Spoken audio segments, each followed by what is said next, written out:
কুয়েতের অভিযান। কুয়েতে আজ 2025 সালের 25 তারিখ, মে মাসের 25 তারিখ, কুয়েত আরব টাইমস একটি নিউজ প্রকাশিত করছে, যেখানে 402 জন লোককে গ্রেপ্তার করছে এবং 16,209টি লঙ্ঘন নিবন্ধিত করেছে। ভাইরে ভাই, কুয়েতের অবস্থা কি বলবো। প্রতিদিন কুয়েতে চলছে ঝটিকা অভিযান, ঝটিকা চেক, সিভিলে চেক, ঘরে বাড়িতে চেক, রোডে চেক, মার্কেটে চেক, সব জায়গায় চেক। ভিডিওটি সম্পূর্ণ দেখবেন। ভিডিওটি সম্পূর্ণ দেখলে বিস্তারিত জানতে পারবেন এবং ভিডিওটিতে অবশ্যই একটি লাইক দেবেন এবং এই ধরনের ভিডিও পেতে আমাকে ফলো করবেন এবং সাবস্ক্রাইব করে রাখবেন পরবর্তী ভিডিও আপডেট পাওয়ার জন্য। কুয়েত আরব টাইমস একটি খবর প্রকাশিত করছে আজকে মে মাসের 25 তারিখ। কুয়েতে প্রতিদিনের মতো অভিযান চলছে।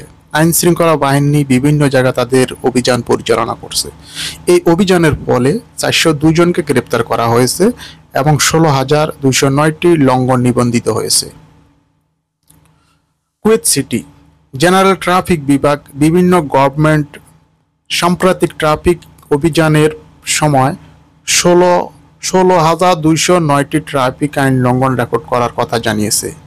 এই প্রচেষ্টার অংশ হিসাবে 32 জন বেপরোয়া চালককে সতর্কমূলক আটক রাখা হয়েছে এবং 36 জন কিশোর প্রসিকিউশনে পাঠানো হয়েছে। এছাড়াও গুরুতর ট্রাফিক লঙ্ঘনের কারণে 36টি গাড়ি জব্দ করা হয়েছে। অন্যান্য গ্রেপ্তারের মধ্যে রয়েছে সন্দেহভাজন মাদক দ্রব্য রাখার জন্য 2 জন ব্যক্তিকে গ্রেপ্তার করা হয়েছে, অস্বাভাবিক অবস্থার জন্য 3 জন ব্যক্তিকে গ্রেপ্তার করা হয়েছে, মেয়াদ উত্তীর্ণ থাকার জন্য 76 জনকে গ্রেপ্তার করা হয়েছে, আবাসিক আইন লঙ্ঘনের জন্য 1 জন ব্যক্তিকে গ্রেপ্তার করা হয়েছে, পরিচয় প্রমাণ ছাড়াই 3 জন ব্যক্তিকে গ্রেপ্তার করা হয়েছে এবং একজন রাস্তায় বিক্রেতাকে 1 জন লোককে গ্রেপ্তার করা হয়েছে। কর্তৃপক্ষ গ্রেপ্তার বা অনুপস্থিতি পরোয়ানার জন্য 38 জনকে গ্রেপ্তার করেছে এবং বিচারিক আটক, চুরি এবং হিট অ্যান্ড রান মামলা সহ 142টি গাড়ি চিহ্নিত করছে। সমস্ত ব্যক্তি, যানবাহন এবং জব্দ করা জিনিসপত্র আইনি ব্যবস্থার জন্য যথাযথ কর্তৃপক্ষের কাছে পাঠানো হয়েছে। কুয়েত 17 মে থেকে 23 মে 2025 সালের মধ্যে অপারেশন বিভাগ 2790টি ট্রাফিক সম্পর্কিত প্রতিবেদন পেয়েছে, যার মধ্যে 172টি আঘাতজনিত সংঘর্ষ, 1237টি ছোটখাটো দুর্ঘটনা অন্তর্ভুক্ত ছিল।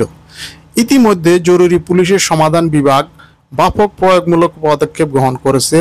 18 থেকে 24 মে 2025 সময়কালে তারা 32 জন ব্যক্তিকে মাদকদ্রব্য নিয়ন্ত্রণ অধিদপ্তরে রেফার করা হয়েছে এবং 402 জন ব্যক্তিকে ফৌজদারি দণ্ড, পলাতক থেকে শুরু করে মেয়াদ উত্তীর্ণ আবাসন এবং বকেয়া ওয়ারেন্টেড অভিযোগ গ্রেপ্তার করছে।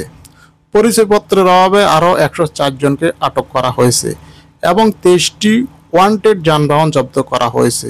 জরুরি পুলিশ টহল দল 736টি সহায়তা আহ্বানে সাড়া দিয়েছে, 6টি মারামারি সমাধান করছে, 154টি ট্রাফিক দুর্ঘটনা মোকাবেলা করছে এবং 4টি পথচারী দৌড়ে যাওয়ার ঘটনা মোকাবেলা করছে।